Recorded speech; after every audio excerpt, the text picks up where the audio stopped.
香港樓市跌足6年，成交量劈足30%，點解天價豪宅反而愈跌愈硬？有錢人大手掃貨，呢個反常現象根本唔係樓市調整，而係一場隱瞞咗好幾年、關乎跨境資金、階層財富、政策博弈嘅頂級財富遊戲。今日徹底拆解香港樓市最真實、最殘酷嘅底層邏輯。行過香港半山南區海邊街，你會見到一個極之矛盾嘅畫面：半山住宅露台夜夜燈火長明，清水池景致常年整齊乾淨，水花園嘅綠化打理從未鬆懈，核心住宅區完全睇唔出樓市調整多年嘅蕭條氣息。但凡識得香港地產底層規則嘅人都知，呢座城市嘅樓市早已悄悄完成一輪漫長又隱秘嘅結構性重構。表面係尋常居住氛圍，樓市微調，內裏就係資產價值洗牌、跨境資金角力、政府精準調控、市場各方博弈嘅宏大變局。呢一場持續數年嘅轉變，徹底推翻咗大眾對樓市漲跌嘅固有認知，亦重新定義咗香港作為全球跨境資產配置核心樞紐嘅終極地位。回望今輪香港樓市長期調整週期，整體成交量對比高峰期大幅回落，成交總額縮水近30%，多項資產增速指標一度衝上歷史高位，全城各類關聯資產同步波動調整，令市場瀰漫住濃厚嘅悲觀氣氛。銀行按揭嘅利率規則、審批尺度、風險底線持續變動，令普通上車客散戶投資者嘅入市成本同持倉壓力不斷起伏。外界普遍以為香港樓市會走入全面下行、持續崩盤嘅週期，但係真正吃透香港樓市邏輯嘅內行，都睇穿一個違背全球樓市常理嘅詭異事實啦。當整體市場交投冷淡、人人觀望、成交大幅萎縮之際，核心頂級豪宅嘅樓價竟然全程企硬，完全冇跟跌。淺水灣、九龍塘南區呢啲傳統頂級豪宅地段，分化格局極度明顯。普通剛需改良型住宅持續受壓，價格回落，但半山海景稀缺豪宅韌性十足，硬生生走出量崩價穩嘅罕見獨特走勢。透過真實市場數據深化，呢個反常格局有住極強嘅說服力。而家香港樓市整體換手率已經跌至不足4係嘅極低水平，呢個數據代表市場流動性近乎枯竭，絕大部分業主都選擇鎖倉觀望，絕對唔會賤賣自己嘅物業。放眼全球樓市，超低換手率必然伴隨樓價普遍下跌，但香港樓市徹底打破呢條鐵律，呢一切絕對唔係簡單嘅樓市升跌行情，而係植根於跨境資金管制、中港政策博弈、全球資產避險、階層資產分層配置嘅深層變革。呢場變局涉及頂級富豪圈層、跨境熱錢、本地普通置業者、上市房企4大陣營嘅多維博弈背後嘅複雜邏輯，遠遠超出普羅大眾口中簡簡單單嘅樓市變冷。好多人習慣性用過往樓市週期嘅經驗套入而家嘅香港市場，最大嘅誤區就係忽略咗今輪調整獨一無二嘅底層邏輯。香港樓市調整已經持續好幾年，如果對照內地一線、新一線城市嘅樓市走勢，內地多數城市樓市深度調整之後，價格已經跌返10幾年前低位，10幾年累積嘅資產泡沫快速出清，係無數中產家庭嘅帳面財富大幅縮水。但香港樓市嘅調整節奏、抗跌韌性、分層格局，同內地樓市甚至香港自身過往嘅崩盤週期都截然不同。想要真正睇懂而家嘅香港樓市行情，必須拋棄舊有認知，建立全新嘅分析坐標係回顧香港8年樓市發展史，史上最慘烈嘅2次深度調整，分別對應亞洲金融風暴同互聯網泡沫爆破嘅雙重衝擊。兩場危機疊加之下，香港樓市連續數年深度下行，整體樓價最大跌幅接近60%，部分偏遠非核心地段嘅物業跌幅甚至突破70%。喺個市場徹底失控嘅年代，銀行系統性風險全面爆發，按揭斷供潮湧現，法院銀主盤批量流出街頭，隨處可驚排隊處理資產糾紛，恐慌沽貨嘅業主，市場陷入踩踏式拋售，系統性金融風險四處蔓延，係名副其實嘅樓市崩盤、財富大清洗。好多人下意識將今輪樓市調整對標當年嘅世紀崩盤，認定香港樓市會重演昔日慘劇，但兩者嘅市場生態、金融環境、資產結構根本係天壤之別。當年嘅崩盤係全民恐慌式出逃，無論頂級豪宅、剛需住宅、商用商鋪無一幸免，所有市場參與者一齊無罪拋售，市場信心徹底歸零。反觀今輪調整，雖然成交量縮水30%交投，氣氛低迷，但市場內核極度穩定，呢個就係香港多年嚟從未爆發系統性銀行危機嘅核心原因。最能夠印證香港樓市超強韌性嘅數據，來自香港金融管理局嘅官方監測系統。長期嚟講，香港住宅按揭拖欠比率一直維持喺1.8%以下嘅超低水平。即便樓市持續數年調整，資產價格受壓，絕大部分業主都選擇咬牙死守，準時還款，幾乎冇出現大規模斷供棄供嘅情況。呢種超強嘅市場抗風險能力係香港樓市區別於全球絕大多數城市樓市嘅核心優勢，亦解釋咗點解香港樓市每次深度調整之後都可以平穩收復、穩步反彈，絕對唔會出現系統性金融崩塌。深入拆解呢份市場韌性，就會發現呢個唔單止係業主心態過硬，更係資產結構同入市成本嘅結構性差異造成。今輪樓市調整之中，真正出現資產縮水、陷入負資產嘅群體，特徵極度鮮明，精準集中喺特定入市時期高槓桿按揭嘅置業人士。根據金管局5年持續監測嘅數據，香港負資產個案呈現波動回落趨勢，高峰期負資產宗數高達47000幾宗。隨住市場輕微企穩，業主主動調整財務結構，呢個數字回落至31000幾宗，跌幅接近2成。但呢組看似向好嘅數據，唔完全係因為市場回暖、樓價回升，更多係業主透過債務重組、按揭調整、延期還款等財務手段，優化咗之前負債表，暫時掩蓋咗市場潛在風險。香港樓市嘅負資產邏輯同內地樓市嘅負資產情況有本質區別，極具本地結構性特色。我哋可以用一個直觀嘅模型解讀：一套價值1000萬港元嘅住宅，如果入市時採用9成高成數按揭，首付只需要1成，剩餘9成貨款全部依靠銀行融資。呢類高槓桿入市嘅物業，只要樓價下跌超過1成，物業市值就會即刻低於剩餘貸款，本金形成實質負資產。呢種高槓桿上車模式係今輪樓市風險最集中嘅領域，亦係香港樓市嚴重兩極分化嘅核心症結。值得重點留意嘅係，香港大部分高槓桿剛需買家都係透過按揭保險計劃實現低門檻上車。呢個政策原本係惠民措施，初衷係降低首次置業者嘅入市門檻，幫年輕人、普通家庭輕鬆扎根香港樓市。但喺樓市下行週期，呢個普惠政策反而變成咗最大嘅風險缺口，令無數剛需被動承擔遠超預期嘅市場風險。存款或者低槓桿入市嘅業主可以從容穿越樓市調整週期，完全唔怕短期價格波動。但借助高按揭保險上車嘅剛需一族，零緩衝零容錯，只要樓價輕微回落，即刻墜入負資產困境。銀行嘅風控規則進一步放大咗呢批剛需業主嘅持倉壓力。香港市場化按揭體系有明確規定，一旦抵押末夜私自跌破貸款底線，銀行有權向業主發出補倉通知，意味俗稱追差額，要求業主限期補足資產差價，否則就會啟動收樓拍賣程序。近幾年為咗穩定市場化解風險，本港銀行普遍採取柔性處理方式，願意同業主協商債務重組、延期還款利率調整，盡量避免強行收樓賤賣。但呢份風險始終懸喺業主頭頂，形成長期心理壓力，亦係制約樓市全面回暖嘅隱性枷鎖。好多人對負資產業主有嚴重誤解，以為被套虧損嘅都係買豪宅嘅有錢人，但真實市場情況完全相反。今輪調整之中，最辛苦、最容易陷入負資產嘅，絕對唔係山頂獨立屋區、淺水灣海景豪宅嘅持有者。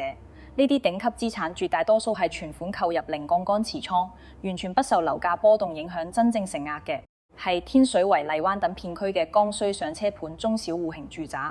呢啲物業總價親民，係普通中產剛需家庭嘅主流選擇，亦係高成數按揭保險嘅主要適用場景。呢個就係香港樓市最殘酷嘅真相。樓市調整從來都唔會收割頂層富豪，只會精準收割槓桿最高、抗風險最弱、資產門檻最低嘅普通置業者。中原地產同仲量聯行嘅年度統計數據，精準印證咗呢種極致分化格局。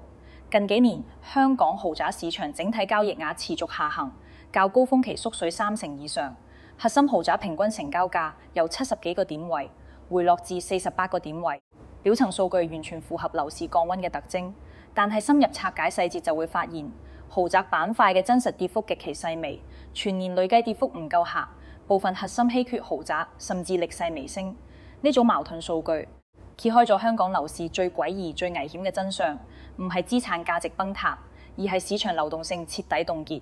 所謂流動性凍結，核心表現就係業主普遍惜售鎖倉，市場流通籌碼近乎枯竭。就算樓市氣氛冷淡，賣家都絕對唔會低價沽貨，最終造成成交大萎縮、樓價全程硬嘅奇特走勢。對於頂級豪宅持有者嚟講，買樓從來都唔係為咗短期炒賣套利、快速套現離場，而係為咗資產保值、風險對沖、跨境資產配置。短期嘅市場波動完全動搖唔到佢哋嘅長期持倉心態。所以就算市場交投冷清，頂級豪宅嘅放盤量、拋售量長期處於低位，稀缺資產有價冇市，樓價自然唔會大跌。喺流動性凍結嘅大環境之下，依然有少量稀缺頂號歷史成交，不斷刷新片區價格紀錄。香港島核心地段曾經出現一單近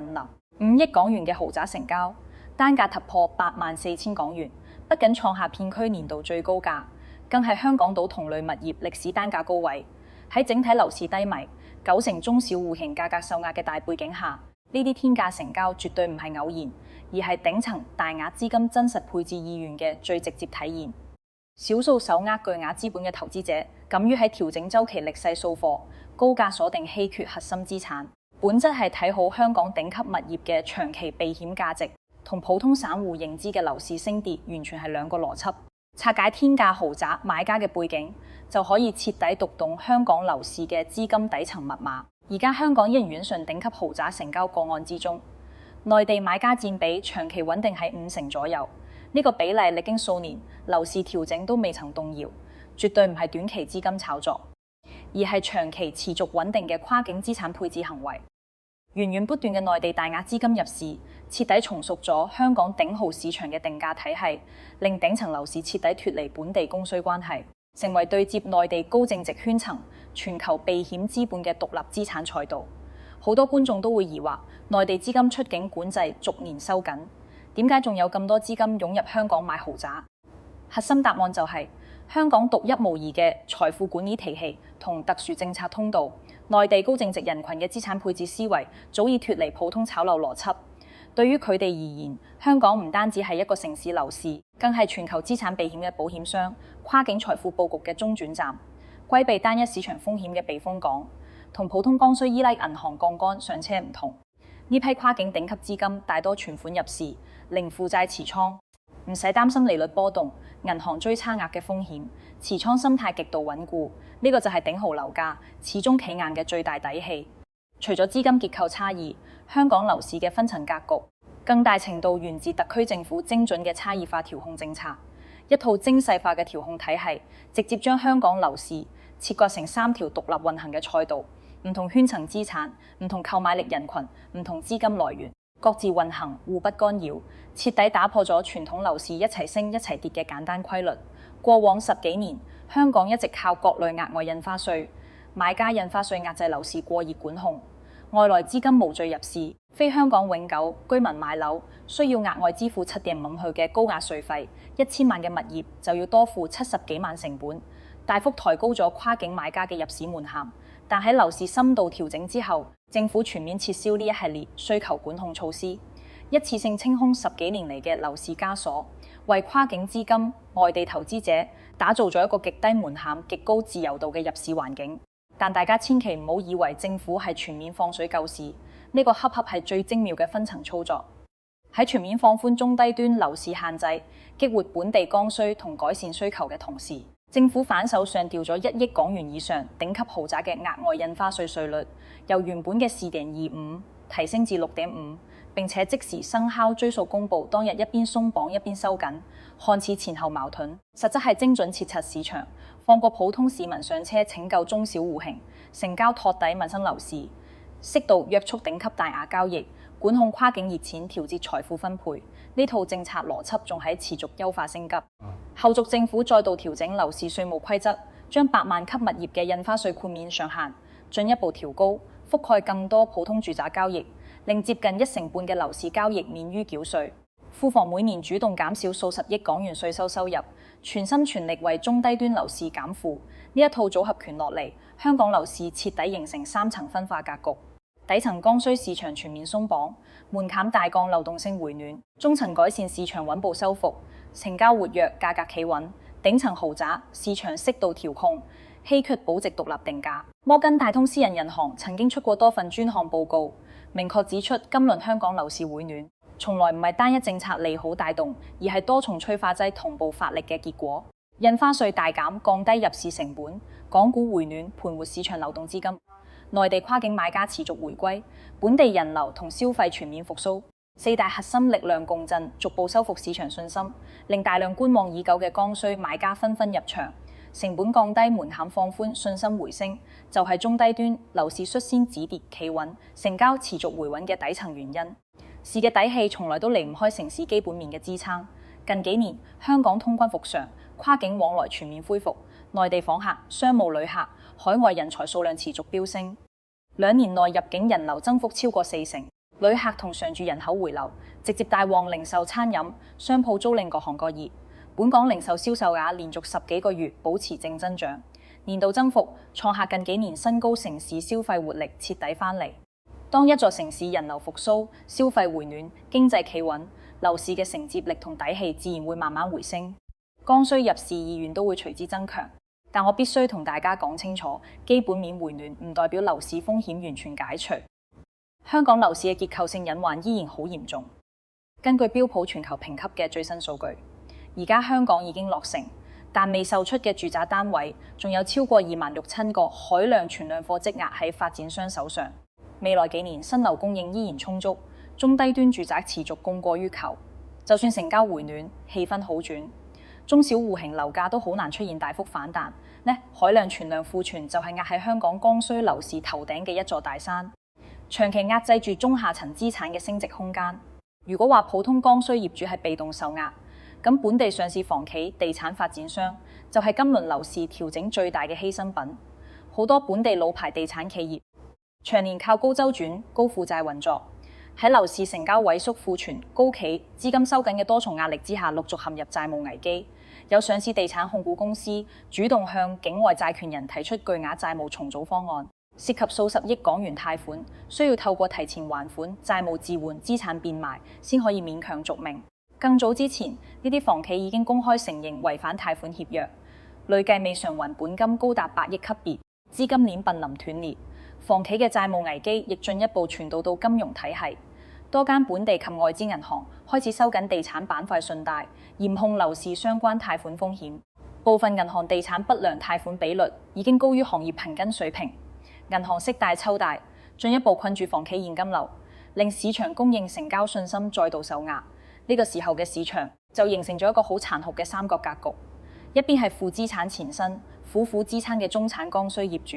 一邊係債務爆雷、艱難求生嘅房企發展商，一邊係零槓桿、鎖倉惜售、穩如泰山嘅頂層豪宅業主。三組人、三種命運、三條賽道，共用住香港樓市呢個名，卻完全係唔同嘅生存法則。呢種分層博弈嘅格局，唔單止喺住宅市場上演，喺寫字樓商用市場更加明顯。早幾年香港整體寫字樓空置率飆升，最高去到17.3%，全年租金跌幅接近，散碼係近年最差表現。但去到而家，核心中環、金鐘、尖沙咀甲級寫字樓空置率持續回落，已經跌至9.22左右。核心商圈租金穩步回升。反觀新界偏遠新區寫字樓，空置率依然高居1%以上，持續失血，租金下跌，無人問津。商用市場嘅分化邏輯同住宅市場一模一樣。核心優質資產因為私處地段頂級配套完善，被專用機構財富管理公司、對沖基金持續吸納，流動性充足，價格堅挺。邊緣存量資產因為供應量大、價值平庸、需求薄弱，持續貶值，無人承接。更加值得留意嘅係，近期吸納核心寫字樓嘅大多係財富管理機構、家族辦公室、跨境金融企業。呢啲機構嗅覺遠比普通投資者靈敏，往往會喺大資金入場之前提前佈局核心資產。佢哋嘅動向就係樓市回暖嘅先行信號。好多人會問一個核心問題：如果純粹計租金回報，香港住宅租金回報率只係2/3，喺全球核心城市入面完全唔佔優勢，現金流回報極其普通。正常嚟講，追求穩定收益嘅投資者應該減持離場。點解反而有越嚟越多頂級資金扎堆湧入長期鎖倉？答案好簡單，而家湧入香港樓市嘅頂級資金根本唔係為咗租金回報，而係為咗資產安全。近幾年全球地緣政治動盪，國際制裁常態化，多國主權資產被凍結，全球富豪同機構投資者徹底改變咗資產配置邏輯。以前睇重收益率、現金流升值空間，而家第一優先級係資產權屬安全，司法體系獨立，資產唔會被第三方干預凍結沒收。香港嘅核心價值就係完美契合咗新時代全球財富嘅安全需求。獨立普通法體系來源徵稅原則，無資本增值稅、無遺產稅，高度接軌國際金融規則，再加埋制度透明、監管合規，令香港成為全球極少數可以做到安全、合規、透明、穩定嘅財富避風港。相比起其他離岸金融中心，香港主動參與全球稅務信息交換，落實全球最低稅率，看似削弱咗隱蔽性，實則大幅提升咗長期穩定性，向全球資金證明香港唔會因為地緣政治被踢出全球金融體系，資產安全有絕對嘅保障。呢個邏輯同各國央行瘋狂買黃金係一模一樣。全球央行近年持續增持黃金，年度購入量高達800幾噸，遠遠高於過往400-500噸嘅年均水平。目的根本唔係賺錢，而係儲備硬通貨，規避主權貨幣風險，保障資產絕對安全。而對於華人高淨值圈層嚟講，香港頂級不動產就係比黃金更加實用、更加稀缺、更加保值嘅地緣安全硬資產。隨住人工智能產業落地，高端金融業態升級，跨境財富管理需求爆發，香港對高標準安全資產、私密高端配套、專屬倉儲物流設施嘅需求持續飆升，核心地段稀缺物業已經唔單止係居住空間，更係跨境財富儲存載體、風險對沖工具、階層資產憑證。喺呢座城市，磚頭同黃金早已打通邏輯，係同一條跨境資金安全鏈上面嘅兩個核心標的。亦因為咁，傳統嘅樓市估值標準已經徹底失效。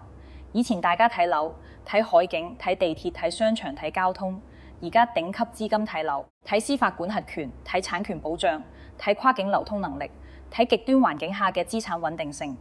地段嘅定義已經徹底改寫，新時代嘅頂級地段唔係交通最便利，而係制度最穩定、資產最安全、權屬最獨立。香港政府亦不斷加碼財富政策，進一步鞏固呢個核心優勢，持續擴大家族辦公室稅務優惠，將傳統金融資產免稅優勢拓展到數碼資產、黃金儲備等多元資產，為跨境財富搭建超低稅負、超高合規嘅管理平台。而家香港擁有$30,000,000以上資產嘅超高淨值人數，穩居全球前列。呢批頂級富豪同香港頂豪資產持有者高度重疊，形成咗資金政策資產嘅閉環生態。雖然過往幾年新加坡一度分流香港嘅金融人才同跨境資金，但通關復常政策優化之後，大量外流人才同資金已經持續回流。亞洲頂級財富管理中心嘅競爭入面，香港背靠內地龐大市場、制度合規、穩定跨境通道成熟，優勢依然無可替代。而香港核心稀缺物業就係呢場亞洲財富博弈入面最核心、最堅硬嘅籌碼。最後同大家拆解後市嘅真實走勢，俾大家最清晰嘅預判。首先，頂層豪宅市場後市依然係量隨政策波動價長期堅挺。如果內地資金出境管控短期收緊，跨境買家觀望情緒升溫，頂豪成交會短暫回落。但稀缺資產鎖倉力度更強，賣家唔會賤賣，樓價絕對唔會大跌。如果政策適度鬆綁，積壓嘅大額配置需求會一次性釋放，頂豪成交會爆發式反彈。無論鬆緊頂豪獨立定價、避險保值嘅核心邏輯永遠唔變。其次，中低端剛需改善市場，後市確定性最強，收復空間最穩。利率下行、稅非減免、人療復甦、剛需剛性支撐，多重利口持續加持，中小戶型成交去穩步回暖，流動性持續收復。呢個板塊係普通投資者、上車玩家最值得關注嘅賽道。而家市場錯殺估值低位嘅核心地段，剛需盤就係未來最穩嘅機會。長期嚟講，香港樓市三層分化嘅格局會永久固化，而近6,700個存量積壓全部集中喺中低端市場，造成剛需資產。長期供過於求，價格受壓，頂層豪宅資源恆定，零新增海量供應，跨境資金持續湧入，長期供不應求，價格堅挺。以後香港樓市唔會再有全面升、全面跌嘅行情，只會出現局部回暖、局部低迷、局部創新高嘅結構性行情。6年樓市調整，最終完成嘅係一場殘酷嘅財富分層。存款持貨嘅頂層富豪靠樓市完成風險對沖，財富保值，穿越週期波動。高槓桿上車嘅中產剛需被動承受市場波動，喺負資產邊緣苦苦堅守。高負債、高庫存嘅房企機構，喺資金壓力之下被動出清，債務重組成為市場重構嘅犧牲品。一套樓市體系裝低碼階層分化、資金博弈、政策調控、週期迭代嘅所有真相。講到最後，大家應該明白，香港樓市從來都唔係簡單嘅磚頭買賣、供需漲跌，而係全球資金再定價、跨境財富重構區域政策博弈嘅宏大戰場。普通人睇到嘅係6年下跌、成交慘淡；內行睇到嘅係資金避險、制度逆價、階層固化、剛需市場睇供需、改善市場睇政策、頂豪市場睇全球風險，三條賽道各自運行，構成咗香港獨一無二嘅地產新角角。如果你想持續跟進香港樓市最新後市走向，拆解跨境資金隱秘動向，捕捉唔同賽道嘅投資機會，避開樓市認知誤區，一定要點讚、訂閱、留言、評論。我會持續深度拆解香港樓市、跨境資產配置、全球財富格局嘅底層邏輯，實時解讀政策變動、資金流向同市場分化規律，帶你睇透樓市假象，把握真實週期機遇。想第一時間接收最新乾貨，記得關注訂閱，多多互動。